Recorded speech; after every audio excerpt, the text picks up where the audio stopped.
There's been a ton of information related to Season of Discovery PvP, and I just wanted to give a brief overview of what's come out recently. So first kind of thing I want to start off with is the Ashenvale open world PvP mounts and other stuff that's related to that. There's also world buffs related to PvP and a lot of insane stuff I'm going to cover this video. First thing I'll cover right away, and all the links to these tabs will be in the description, are the level 25 mounts that increase your movement speed by 50%. So this is what they look like: basic Night Saber and a basic Wolf. Very, very cool that they're already data mining these things, so it gives us a sneak preview as to what is to come. Now in game here, in Classic, I'm on my Gnome Warlock. Basically what I think is going to happen is everything to the right hand side east of Astronar, kind of east of this Rhinewood retreat here, all of this is going to be a PvP area where there's going to be additional Horde camps. Like as you see here, there's the Splinter Tree post camp where there's a flight path and some stuff, but like over here there's this tiny Horde camp. I imagine that now there's going to be some bosses here, now there's going to be some additional loot, something else to gain from that. Now with that being said, there are now some world buffs that have also been released with this Ashenvale open world PvP thing. Battlefield Genius and Battlefield Inspiration are two buffs that are applied if you are near your faction leader.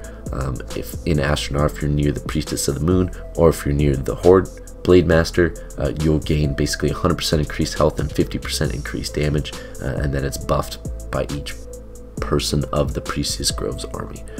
In addition to that, there's a little blue post down here that says winning the event will also reward you with an item that has an on-use world buff. You can even bring this to your raids and save them for later, which is incredible. There's also world buffs coming from all the level 10 man raids as well, as what I've heard. There's a world buff from Black Fathom Depths.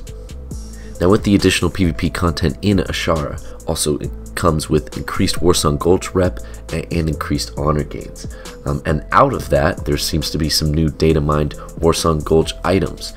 These level 25 Helms reduce all damage taken and chance to be critically hit by 5% while in Warsong Gulch. Now this is a really interesting and unique item, and I kind of want to hear you guys' thoughts on this, because my thoughts on this are, at level 25 people are going to have Lava Burst, people are going to have all of these abilities, so you're kind of going to need some damage mitigation, some sort of damage reduction.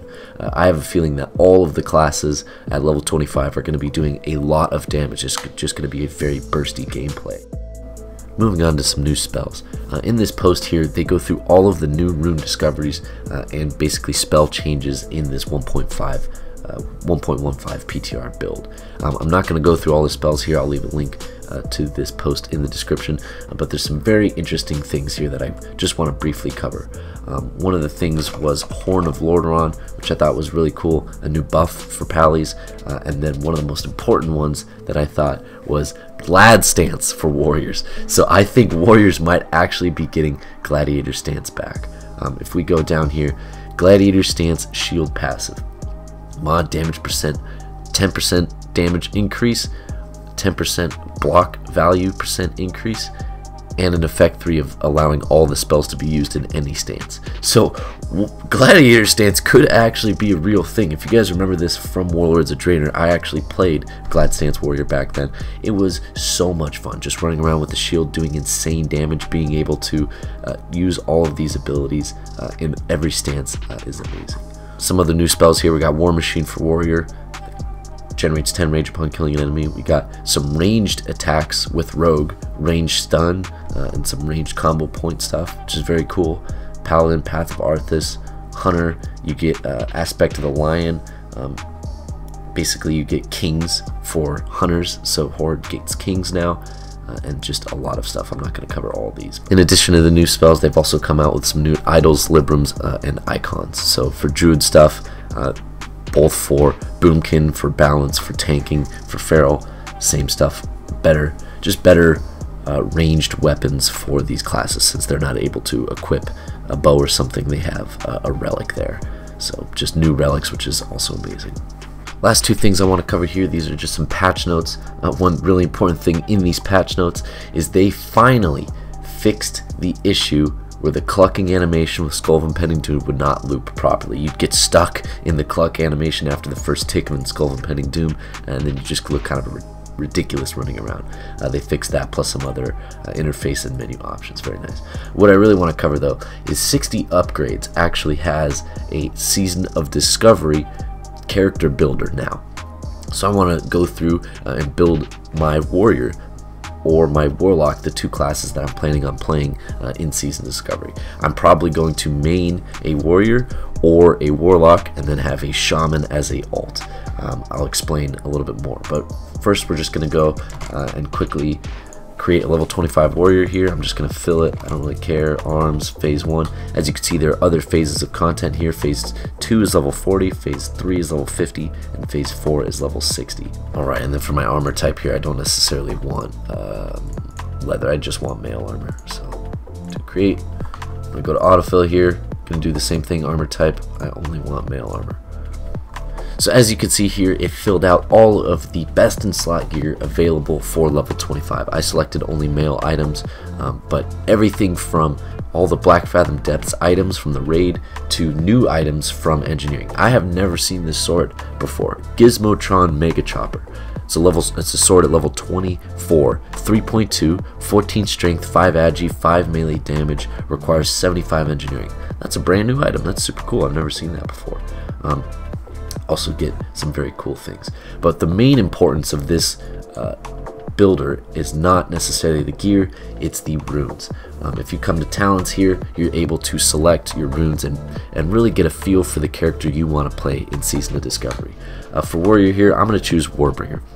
Warbringer is a game-changing talent for warriors in class. It basically makes my charge, intervene, and intercept all a root break, which also implies that now intervene is going to be in the game too.